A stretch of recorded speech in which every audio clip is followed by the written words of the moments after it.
Hello everyone. Today we will be looking at the history of the British Empire during the years of the French Revolution.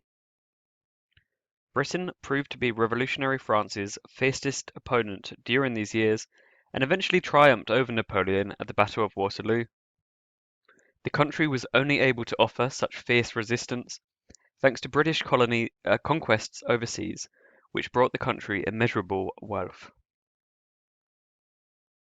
A major impetus for the development of the empire was, paradoxically, the loss of the 13 colonies in North America.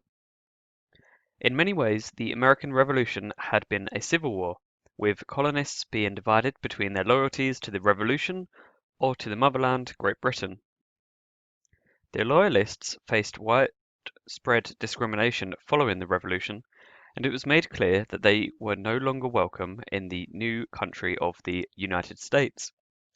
They left this new country and moved to different parts of the empire, mainly to today's Canada, but also to other places such as South Africa.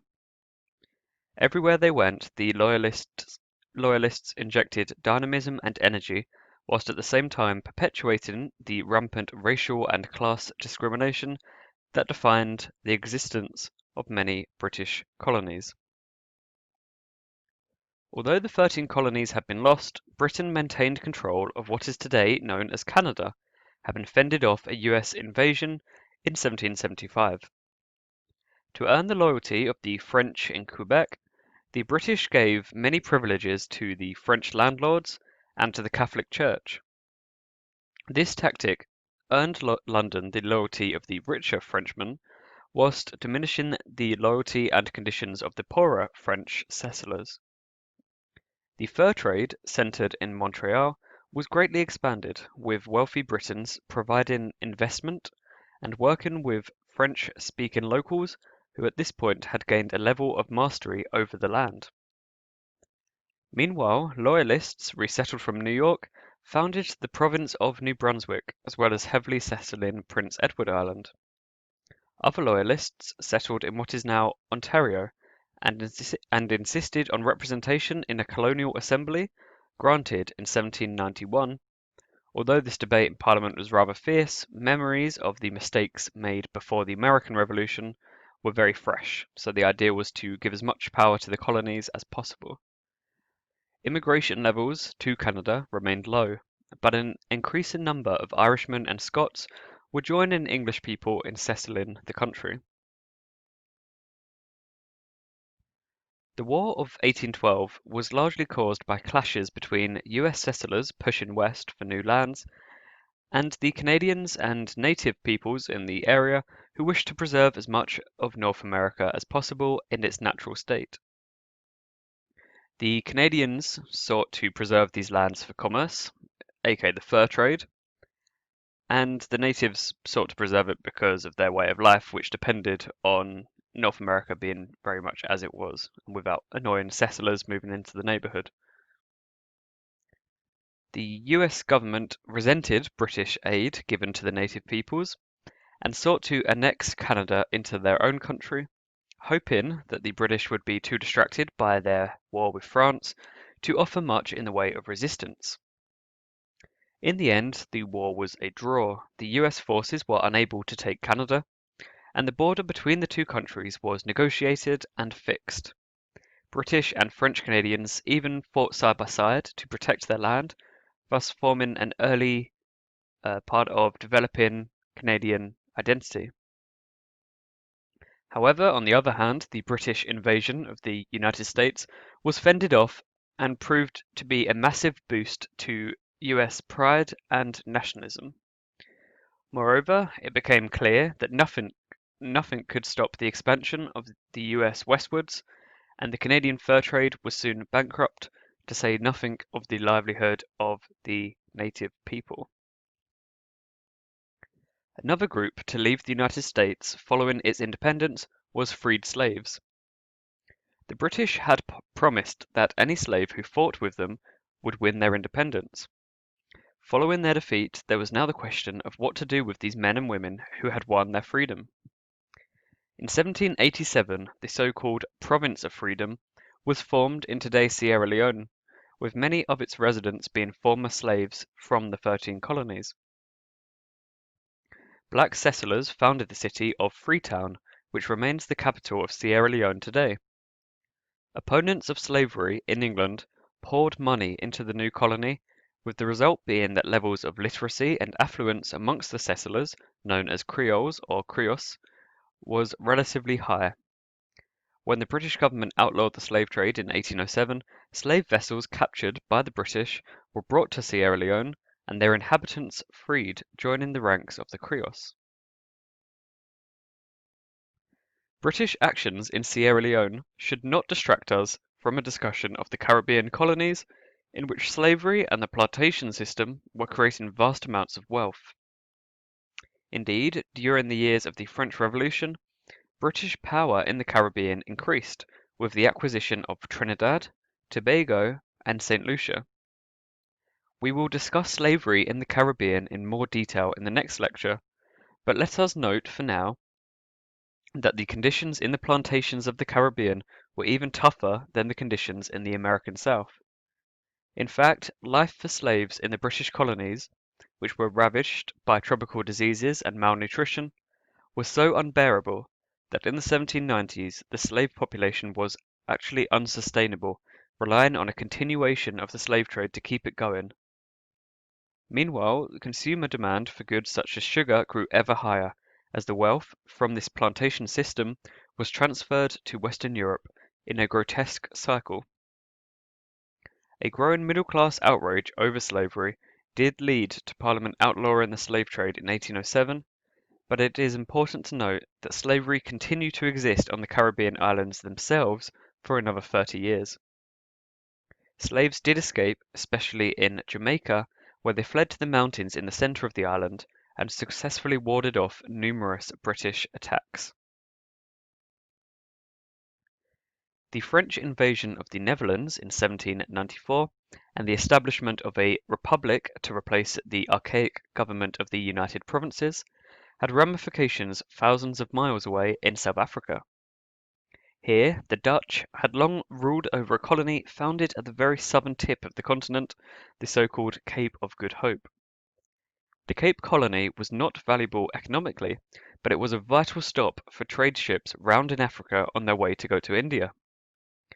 The British used the pretext of war with France to seize the colony for themselves, beginning a long British presence in South Africa and an almost as long struggle with the descendants of the pre-existing Dutch population, uh, the forebearers of today's Afrikaners. In India, a vital development came in 1793 when the British East India Company ended local rule in the areas of Bengal that they controlled. From now on, the company would rule India in the way it pleased, and it even started collecting direct taxes from the local people. The years of the French Revolution saw more and more land in the subcontinent fall under the company's sway. Victories over the Mysore Confederacy in a series of wars ensured that the East India Company was the dominant force not only in the east but also the south of the subcontinent. British missionaries began to flock into India, sanctioned by the government in 1813. Gradually, the cultural hold of India on resident British merchants began to wane, and the British began to use more and more of their domestic ways and mannerisms whilst living in India.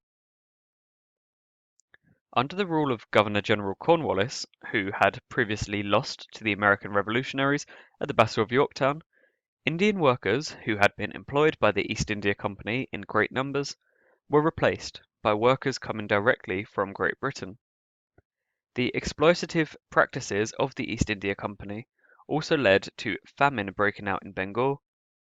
Famines would become very common occurrences in the 19th century, a direct result of British exploitation and mismanagement.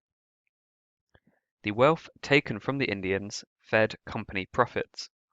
In London, the success of the East India Company led to the establishment of the massive East India Docks, which dominated an area of the East End known as the Docklands. The Sri Lankan coast, meanwhile, was taken from the Dutch in the late 1790s, and the interior of the island, which had been ruled by the Kingdom of Kandy, was fully annexed into the British Empire in 1815. An increased presence of the British in Southeast Asia led to the construction of the new port city on the island of Singapore in 1819. The loss of the 13 colonies also encouraged British colonization of a continent that lay quite literally on the other side of the world from Great Britain, Australia. On January the 26th, 1788, a date which has gone down in history as Australia Day, the British flag of union was raised in Sydney Cove. Like the state of Georgia in the US, Australia was founded as a penal colony, the New South Wales colony, meaning that it was the dumping ground for a number of British prisoners. The prisoners held here were often charged with only petty crimes, as more serious crimes resulted in the death penalty. During their time in Australia, the prisoners were separated on the other side of the world from their loved ones and their former lives. Tensions between the prison corps, who ran the British colony in New South Wales, and the governor, appointed by the British government, led to the 1808 Rum Rebellion, after which the colony was run by martial law for 2 years. The expansion of the British penal colony saw Europeans commit despicable acts of barbarism and cruelty towards the pre-existing Aboriginal population who had lived on the continent for 65,000 years. The majority of the Aboriginal population was wiped out by European disease, but the colonists also targeted Aborigines in a series of massacres. During these massacres, women, who enjoyed a prestigious status in many Aboriginal societies, were often sexually assaulted by the colonists, who were overwhelmingly male. This led to syphilis and gonorrhea being introduced into the Aboriginal societies, further decimating population numbers. Even aside from these acts of violence, British interactions with the Aborigines were marred by misunderstanding, with the British using terms such as tribe or chief, which they had developed in North America, but which did not fit with the Australian situation. Meanwhile, in what was to become New Zealand, the Europeans sold guns to the local Maori people, beginning the musket wars between different Maori groups, which decimated their population and paved the way for British expansion. Before they had even settled North America, English and Scottish settlers had begun their colonization of their direct neighbour, Ireland. British Protestants not only despised Ireland's Roman Catholic faith, but also saw the island as a perfect location to set up large agricultural estates. A combination of Protestant settlement and conversion meant that 10% of Ireland's population in the 18th century was Protestant. This group owned the overwhelming majority of the island's land. The outbreak of the French Revolution led to fears amongst the British that the Irish would ally themselves with France. As a result, moderate reforms were granted to the Catholic majority, such as allowing them to hold government jobs. The French did in the end attempt 2 separate invasions, but both of these failed. In 1789, a revolutionary group, inspired by the ideals of the French Revolution, the United Irishmen, also rose up in revolt. The rebels did well for a while, particularly in guerrilla warfare, but in the end were defeated by British regulars and a Protestant militia. The Irish rebels had been poorly equipped, relying on the pike in many major engagements, and French support had been at best half-hearted. Nonetheless, the uprising of the United Irish terrified Britain. The Irish Parliament was subsequently subsumed into the British Parliament in another Act of Union. This act was even more unpopular than the one of 1707 had been. There was no doubt that Ireland was very much a client state of Great Britain. Catholics once more lost the right to vote. The uprising of 1789 had divided the Irish population among sectarian lines, with the United Irishmen massacring Protestant settlers and the Protestants enacting a brutal revenge. Protestant culture in Ireland was increasingly defined by the Orange Order, named after the Prince William of Orange, who had defeated the Catholic King James in battle 100 years earlier. The Orange Order, particularly strong in the Scottish settled region of the north of Ireland, attempted to tie together poor and rich Protestants into one collective identity. In the British mainland itself, industrialisation continued and the cities of the country grew rapidly in size. London in particular was a chaotic and busy mess, becoming the world's largest city by the 1830s. At the London docks, a visitor could find ships carrying goods from all over the world. Merchants and bankers invested in colonial operations that sapped wealth from the colonies and carried it back to Britain. The educated middle class increasingly consumed not only goods such as sugar and tea from the colonies, but also literature and art, which was made in ever-increasing quantities. Nonetheless, despite the prosperity of the middle class, the conditions of the British poor remained horrific. Child labour was prominent, such as with the chimney sweeps, whose job it was to climb into richer families' chimneys and clean them from within. Many chimney sweeps died during this dangerous activity. During the Napoleonic Wars, freedom of expression and the right to a trial were also curtailed so as to keep the home front strong and secure. The impressive ability of the British state to sustain war against Napoleon would have been impossible without the British Empire. British commercial dominance in Asia, secured by the new colony at the Cape of Good Hope, gave the country massive amounts of money with which to not only maintain a large navy and an elite army, but also to fund other powers such as Russia in their many wars with the French. Meanwhile, a naval victory over a French and Spanish fleet at the Battle of Trafalgar ensured British supremacy at sea for over a century, allowing the British to protect their wide-ranging empire. A policy was developed by the British government where the country was to have twice the number of ships of the next largest navy. This ensured that Britain was now the world's only superpower, a position that it would cement in its victories over the Chinese Empire in the Opium Wars, a conflict that we shall examine in greater depth in future lectures.